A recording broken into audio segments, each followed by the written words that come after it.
From the moment Lucille Ball and William Frawley first met on the Paramount backlit in 1950, their on-screen chemistry as Lucy and Fred Mertz was electric, timing so perfect that audiences believed they'd been friends for life. Yet, behind the laughter and immortal catchphrases lay a simmering animosity that only deepened with every take. For years, Hollywood chalked their feud up to simple personality differences. She, the driven perfectionist; he, the old-school vaudevillian unwilling to adapt. But as Lucy's private journals and newly unearthed production memos reveal, the real reason she came to despise William Frawley was far more personal and far darker than anyone ever suspected. It began in rehearsals for that very first Lucy Desi Comedy Hour pilot. Ball, fresh from her Broadway triumphs and determined to prove herself beyond radio scripts, arrived on set with meticulous plans, precise physical gags, exact camera marks, even temperature readings to ensure her powder stayed in place. Frawley, by contrast, treated everything like an old nightclub gig, ad-libbing lines, lighting a cigarette between scenes, barely glancing at the script. At first, Lucy chalked it up to generational style. He was in his 60s, a veteran of the Hardwick Stock Company and the Ziegfeld Follies. She was 38, a woman carving out territory in a writer's world. But tension ignited quickly when Frawley's improv collided with Lucy's storyboard drags and pratfalls.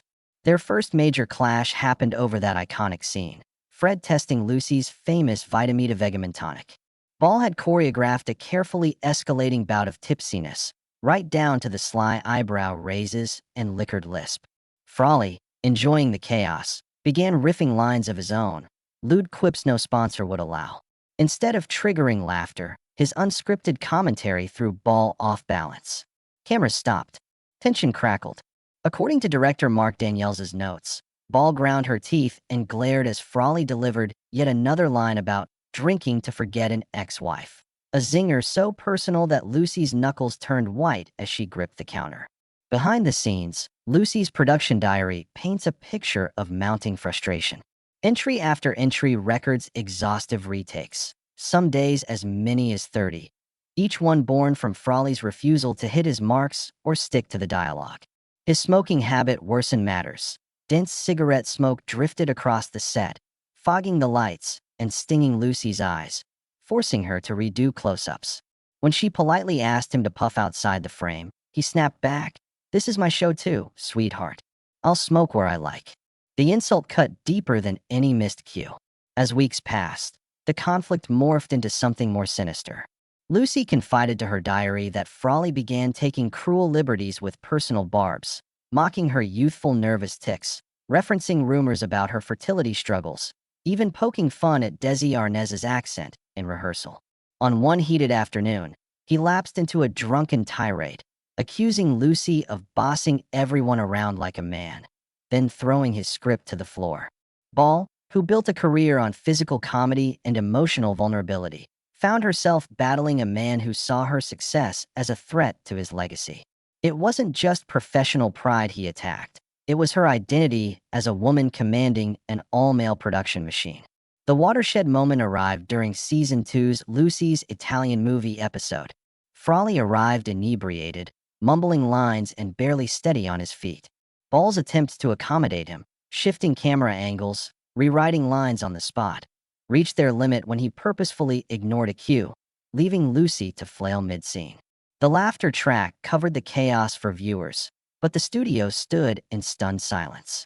Desi reportedly stormed off, and Ball sank into her dressing room chair, trembling.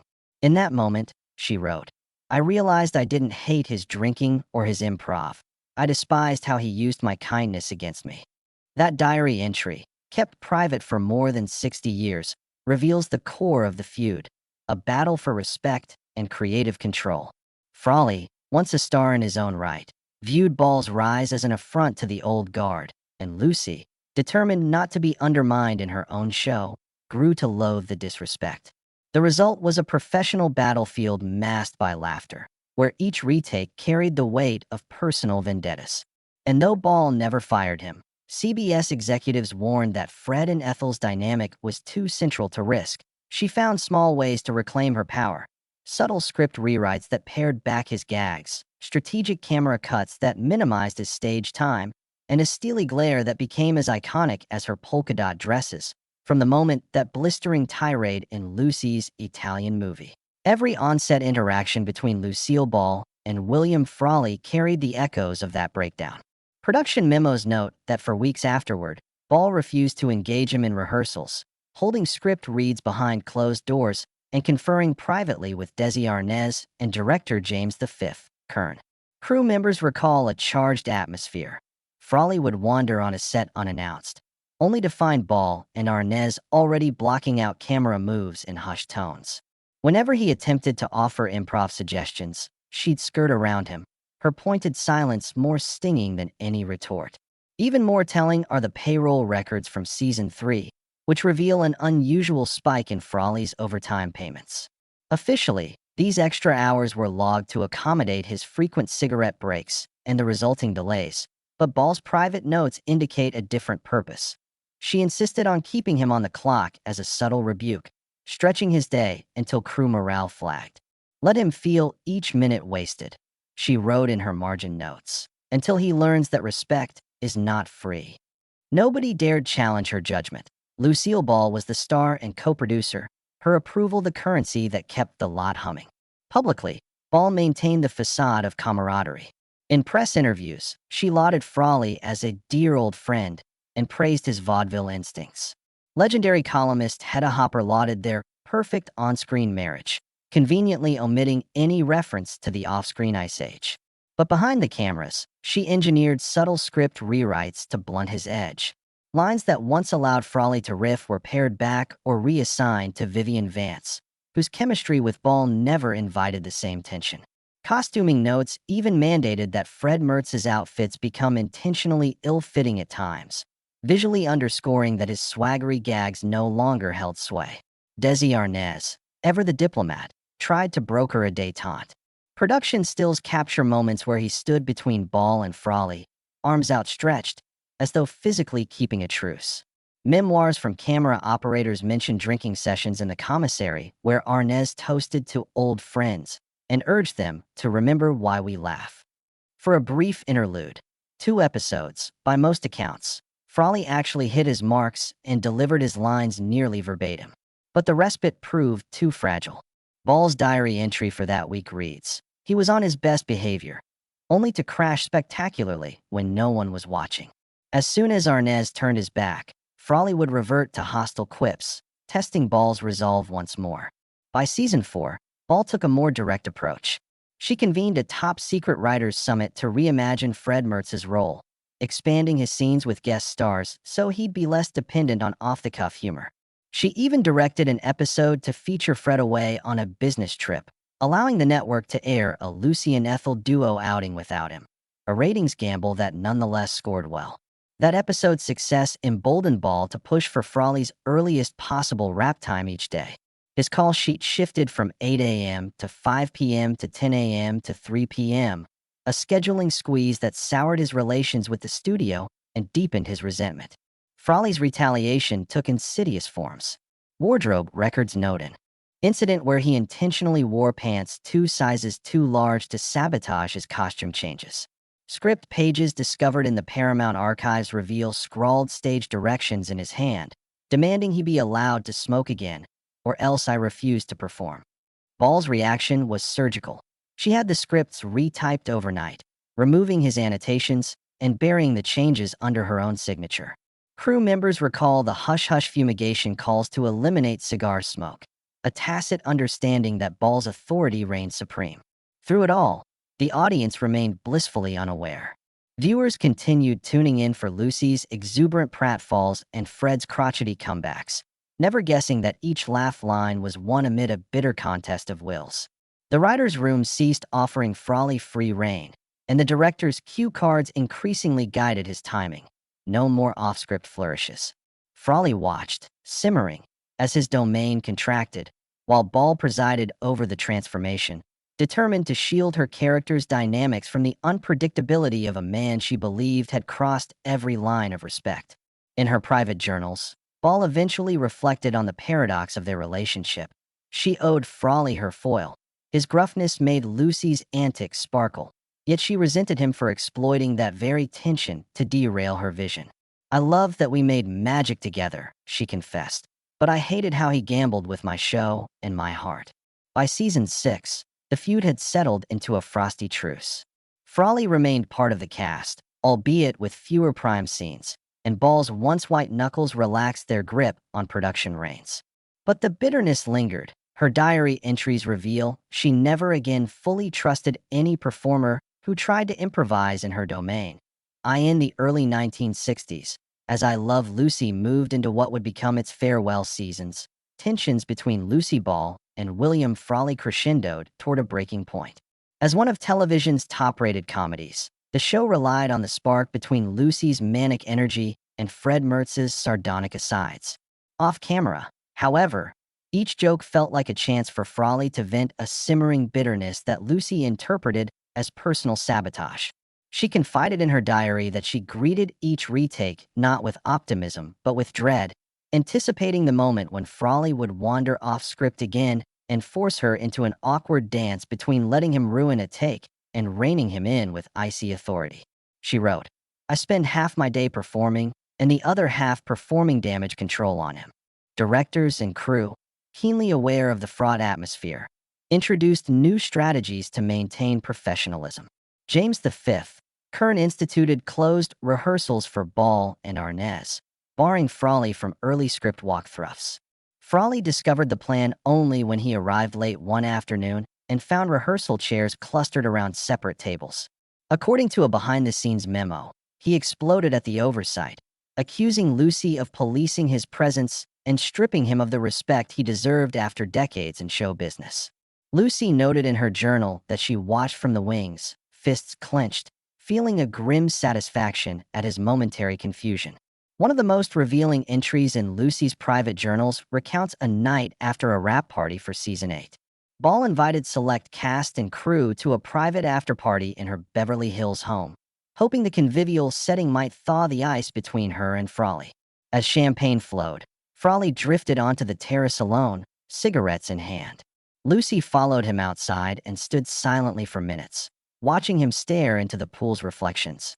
Finally, she confronted him. "Why do you treat me like the enemy when all I want is to create a great show?" His response, scrawled verbatim in Ball's diary, was as brutal as it was honest. "Because you've taken everything I built and made it seem like property of your empire." The words cut Lucy to her core. She recognized that beneath his jibes lay a deep sense of obsolescence and resentment at playing second fiddle in a show that bore her name. In the weeks that followed, Ball grappled with the question of whether she should fire Frawley outright. Ratings, however, remained stellar, and CBS brass warned against any moves that might alienate loyal viewers accustomed to the Fred and Ethel dynamic. Behind the scenes, Lucy crafted a compromise. She would arrange for Frawley to receive his own spin-off pilot, a test loosely based on Mertz's vaudeville past. The hope was twofold: placate his ego with a starring vehicle and gradually shift his presence away from the main show. Ball presented the offer with friendlier optics, yet privately admitted to her diary that it felt like exile. "I'm sending him off to save the peace in my own home," she wrote. "It feels merciful but ruthless all at once." Frawley reluctantly signed on to the new project, which never materialized beyond a two-part special. Critics panned the segues, calling them clumsy and disjointed from the familiar Mayberry-like world. The failure reflected more on the concept than on Frawley's performance, but Ball sensed the blow to his already fragile confidence. He returned to I Love Lucy's final rap with a subdued demeanor, rarely speaking outside of scripted lines. For her part, Lucy extended a small olive branch, delivering him a signed photograph and a handwritten note. "To my dear Fred, may our roads cross again in laughter." Frawley tucked the photo into his wallet, but never acknowledged the gift publicly. By the time Lucy resurfaced on television during guest appearances and syndication specials, she described Frawley with a studied indifference, praising his skill but not its source.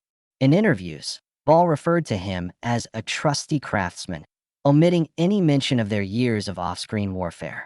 Only decades later, when her personal diaries were donated to the Library of Congress, did scholars unearth the raw frustration and deep-seated rivalry that shaped those climactic years. Readers discovered that Lucy never stopped despising Frawley's attempts to undermine her, though she ultimately recognized that his raw talent, honed in vaudeville tints and smoky nightclubs, had made their comedic partnership unforgettable. In her closing diary entry, she wrote, "I despised the turmoil he brought, but I learned that fireworks create the kind of light you can't fake." And so the truth finally emerged. Their feud was a clash of two titans. Today, historians of television regard their rivalry as a creative crucible that sharpened both performances. Lucy's journal stands as proof art and revenge are entwined. Despite the years that followed William Frawley's passing, his presence continued to reverberate across the soundstages and writers' rooms of sitcom history. Lucille Ball recognized, long after Fred Mertz's vaudevillian barbs had quieted, that their on-screen magic had relied as much on conflict as on affection. In interviews late in life, she admitted she'd once battled the impulse to demand perfect harmony, only to learn that comedy often springs from friction. "He challenged me in ways I didn't appreciate at the time," she told a biographer.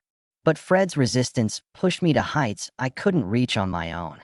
Television scholars now cite their feud as a foundational case study in comedic dynamics. Courses on improv and ensemble acting dissect I Love Lucy scripts alongside Lucy's private diaries, exploring how the tension between Lucy's precise physical gags and Fred's unpredictable riffs created a balanced binary.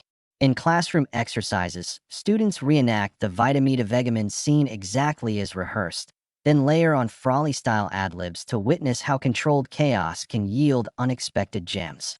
Aspiring showrunners pore over camera logs that track each camera angle pivot, marveling at directives scribbled in Lucy's script margins. "Cut to Vivian here. Dampen Fred's riff. Preserve Lucy's beat." These notes, preserved in archives, demonstrate how she maintained creative control without suffocating spontaneity. Modern sitcom writers draw direct inspiration from Ball's production strategies. They schedule friction sessions where actors and writers engage in improv battles, testing dialogue and blocking under hot lights. They adopt closed rehearsals to protect the script's integrity while experimenting with ad hoc character flourishes in private readings. Costume designers reference Ball's tactical wardrobe adjustments, intentionally ill-fitting trousers for secondary characters to visually cue audience shifts in power. Producers study the balance of character screen time, ensuring that no performer can derail an ensemble by dominating the frame or overshadowing another's punchline. Actors reflect on the emotional labor that defined Ball and Frawley's rivalry. They speak of the courage required to stand your ground when an improvised line catches fire, and the wisdom to step back when it threatens to hijack the narrative. In panels and podcasts, performers recount how they learned to negotiate with directors, combining respect for the script with the spontaneity of the moment. They champion a form of creative partnership that acknowledges both structure and risk. Show up prepared, but be ready to pivot when lightning strikes between scenes. Even in retrospectives of Lucille Ball's career, biographers highlight that her deft handling of conflict shaped her leadership style off-camera. Desilu executives learned from her willingness to tolerate friction in service of the greater good. They mimicked her practice of personal script sign-offs, private rehearsals, and targeted scene adjustments to protect the integrity of a broadcast. In interviews, former Desilu employees describe how Lucy's experience with Frawley informed her approach to new talent. She would give novices room to fail, tempering any missteps with timely intervention rather than abrupt dismissal. The legacy of their feud also reached beyond television into stand-up comedy and film. Comedians study the archives of radio transcripts and call sheets, pinpointing moments when Lucy's controlled pratfalls were offset by Fred's sardonic asides. They learn that tension can be a tool of truth-telling, allowing characters to voice unspoken grudges or satirize social norms. In character-driven dramas, directors apply the same principle, staging scenes where two protagonists clash over a shared goal, their conflict revealing inner truths. This method, pioneered in the laughter-soaked living rooms of America, now underpins story arcs in prestige television. Lucille Ball's personal reflections on the feud matured as she aged. In letters to friends, she wrote that despising Frawley's tactics felt necessary at the time, but that gratitude for his role in her artistry grew with perspective. She gifted Britt and Aaron, her children, with copies of Fred's scripts, annotated with lessons in comic timing and emotional truth. She encouraged them to study the push and pull of scene partners, reminding them that character chemistry often springs from opposition as much as from harmony. Today, viewers streaming I Love Lucy can sense the electric tension that crackles beneath linen suits and polka dot dresses. They can smile at Lucy's pratfalls while hearing the echoes of Fred's rumbling grumbles.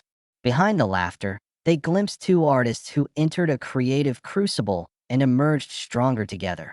Their mutual loathing transmuted into a comedic alchemy still taught in acting studios. And if you listen closely to the recorded laughter track, it carries a whisper of insight that the greatest art sometimes requires a bit of combat.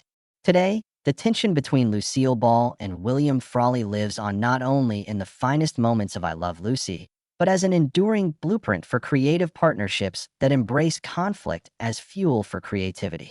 Their story reminds us that laughter often arises from the friction between opposing impulses, structure versus spontaneity, script fidelity versus improvisation.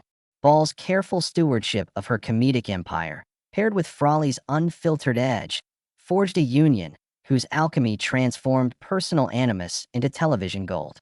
Modern directors credit Ball's rigorous approach to managing Frawley's unpredictability as a masterclass in balancing artistic control with collaborative risk. In DVD commentaries and special features, they highlight how Ball used targeted script rewrites, strategic camera angles, and timing cues to guide Frawley's performance without extinguishing his volatile charm. Aspiring showrunners routinely watch behind-the-scenes clips to dissect how Frawley's ad-libs succeeded not because they were planned, but because Ball crafted an environment where his flashes of inspiration could land within a precise narrative frame.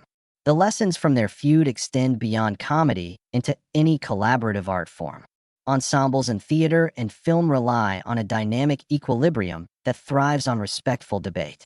Writers' rooms today often appoint a devil's advocate to ensure ideas are challenged. Musicians in jazz trios embrace clashing riffs. In every case, tension is cultivated rather than suppressed. The mistrust and resentment Ball once felt became the secret ingredient that sharpened her instincts, teaching her to anticipate chaos and harness it rather than fear or avoid it. Despite the personal cost, Ball ultimately embraced Frawley's abrasiveness as an essential counterpoint to her exuberance. Her diary entries evolve from recording anger to acknowledging respect. In a late passage she wrote, "I despised his methods, but I respected his will. He forced me to be bolder, to trust my instincts." That self-awareness is at the heart of her legacy. It reminds contemporary artists that success often demands embracing relationships that challenge ego and defy comfort zones. The dynamic also influenced Ball's leadership beyond the set. As a studio executive, she encouraged young talents to test her patience, believing that those who survived sharp feedback emerged more resilient. Desilu's groundbreaking series, Star Trek and Mission Impossible, owed a debt to the studio culture Ball nurtured, one where creative friction sparked innovation rather than retreat. For William Frawley, the feud represented a final chapter in a storied career that had begun in smoky vaudeville houses. His willingness to stand his ground, even at the cost of professional warmth, underscored a dedication to the craft of comic timing. Though often cast as the curmudgeon, Frawley's boldness elevated the show, reminding colleagues that robust character choices resonate only when anchored in genuine conviction. His legacy extends beyond Fred Mertz. It speaks to the virtue of unvarnished authenticity. Their partnership stands as a testament to how art can transcend animosity to produce enduring work. Every retake born from their disputes, every improvised line that forced Ball to pivot, became part of a performance tapestry that still delights audiences more than 6 decades after it first aired. The friction they endured and exploited remains the unsung engine behind some of television's most memorable sequences. As we reflect on why Lucille Ball truly despised William Frawley, the deeper truth emerges.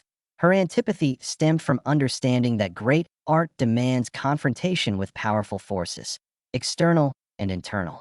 Frawley embodied those forces, pushing Ball to sharpen her wit, control her domain, and refine her craft.